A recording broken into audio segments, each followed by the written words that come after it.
Hey guys, Prowl 1701 here, and today we're going to be talking about The Lord of the Rings, the Fellowship of the Ring. Isn't that it? The Fellowship of the Ring, is that right? Yeah, that's right, the first one. No, you didn't accidentally click on the wrong channel by mistake.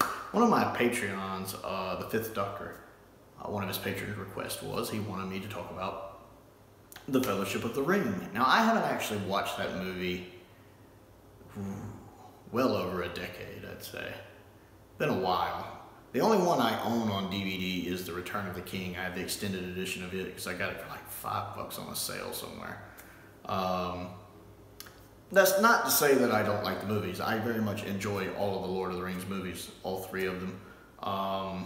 I saw them all in theater when they came out. I remember seeing The Fellowship of the Ring in theater when it came out. I've seen it a couple times since then, 2 or 3 times since then. And I really did like the movie. I mean, I still like the movie. It's just, it's so long. Even just the theatrical versions of these movies are just massively long. And then there's the extended cuts, which are like, 78 hours long. But they really are good movies. Peter Jackson, I would swear he's a magician with all of the different camera tricks and stuff he uses. I really enjoy the trilogy as a whole in its use of practical effects to pull off a lot of the things it pulls off. Just one of the reasons I think the Lord of the Rings trilogy stacks up much higher than the Hobbit trilogy is the Hobbit trilogy is over-reliant on CGI, which dates over time in most cases. Whereas in the practical effects utilized in the Lord of the Rings trilogy stand up to this day, and the movies still look phenomenal. I mean, I haven't watched them in over a decade, but I'm sure I still think they look phenomenal.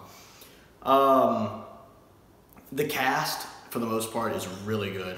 Elijah Wood is great as Frodo. I love,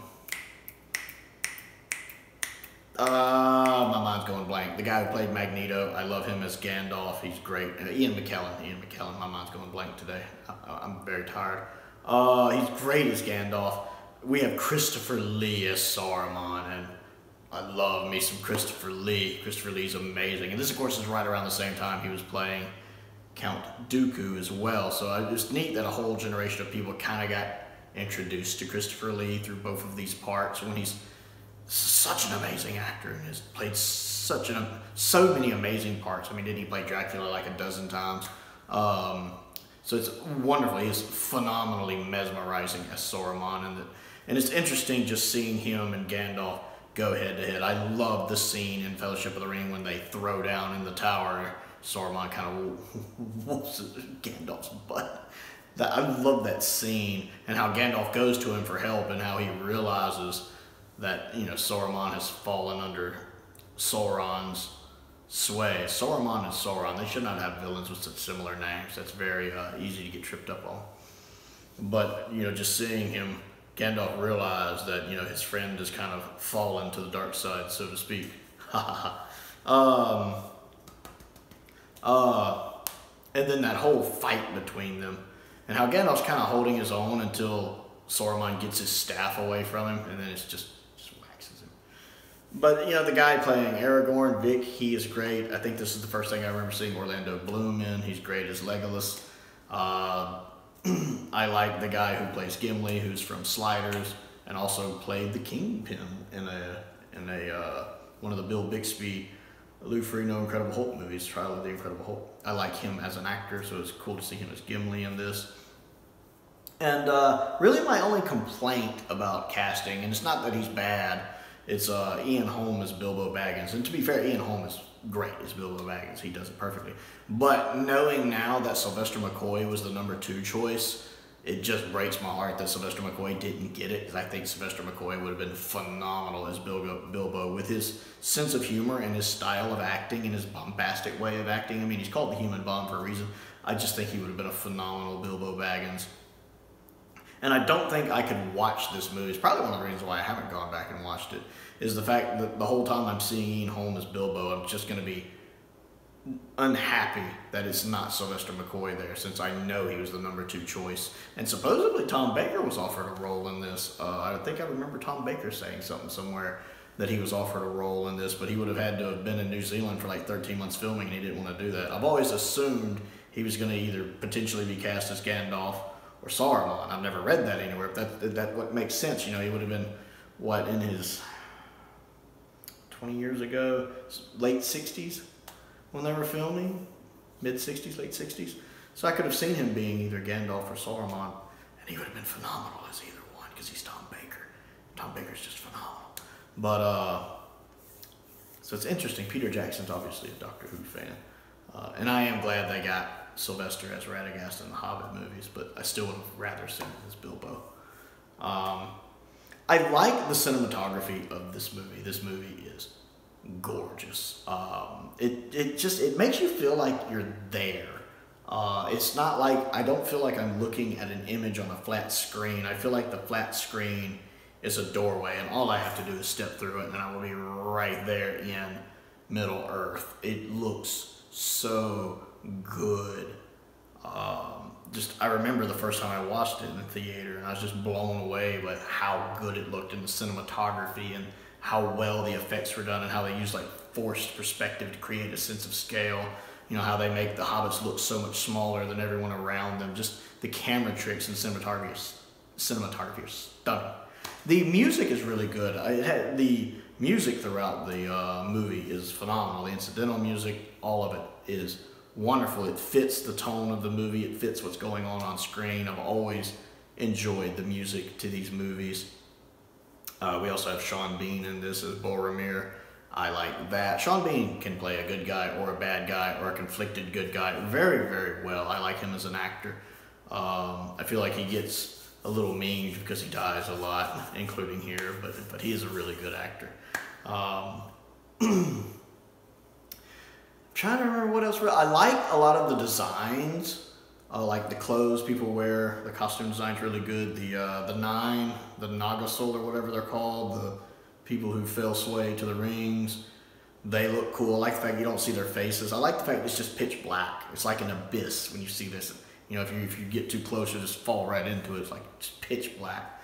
That's really neat. And their armor and their cloaks and the little sounds they make. Yeah, all of it's executed well. Peter Jackson did a really good job directing these movies. I mean, you can tell a lot of care went into it. And it has this epic feel to it. It's hard for me to describe something that epic, that type of epic before Lord of the Rings. Like, I think the only thing I could think of that I always think of as epic like that, you know, before Lord of the Rings would probably be 1981's Excalibur with Nico Williamson as Merlin and Nigel Terry as King Arthur. I love the 1981 Excalibur. And it does have a very epic feel to it. Not quite as epic as Lord of the Rings because it was made in 1981, but for 1981 it's very epic. I mean, even has O Fortuna in it, which is a very epic piece of music. And it's got really good writing as well. It's easily the best King Arthur movie ever made, without really any competition in that field, to be honest, because the only other good one's probably The Sword and the Stone, the animated one. Most of the other King Arthur movies don't do much for me. But this one really set a new bar for epicness that we've seen in other stuff later. Like the Pirates of the Caribbean movies have that same sense of epicness to them when you watch them. Especially, well, to me, all of them to an extent, but especially those first three, especially that first one. They all have this sense of high-stakes epicness, and that's exactly what Lord of the Rings feels like. It just feels like you're watching an epic masterpiece. And it is. So yeah, I enjoy The Fellowship of the Ring. Again, I haven't watched it in a long time, so I don't remember all the stories beat for beat. I love when they're down in the mines of Moria. That whole set design just looks phenomenally good. The realization of the Balrog looks stunning. You know, I'm sure there was a lot of people who had never read the books who wondered, oh crap, is Gandalf gone already? It's just like, fly, you fools. And he gets pulled under. That whole "you shall not pass" scene is pretty epic. There's some cool stuff going on. The battle at the end when the hobbits are taken is really good. It's again, epic. It's the best word to ever describe it. So I liked The Lord of the Rings, The Fellowship of the Ring. I haven't watched it in a long time, but I remember being highly impressed by it when I saw it initially in theater, and every time I've seen it since. So, The Lord of the Rings, The Fellowship of the Ring. What do you think of it? Comment down below and let me know. Other things to do, click the like button and the subscribe button. and the bell for notifications so you never miss out on another video. I also have a Patreon if you would like to subscribe to that. There's a link to that down in the description below. This video, of course, was a Patreon request from the Fifth Doctor, one of my top tier patrons. I appreciate his and my other top tier patron, Stephen Crane's, continued support, just as I do the support of all of my patrons. I'm very grateful to each and every one of you. I also have a P.O. box if there's anything you would like to send me to review, sci-fi related or otherwise, just anything you want me to look at. I also have a P.O. box as well. Well, I just mentioned the P.O. box. I also have a link to my Amazon wish list down below as well, which I update regularly if you want to check that out. Most importantly, though, thank you for watching.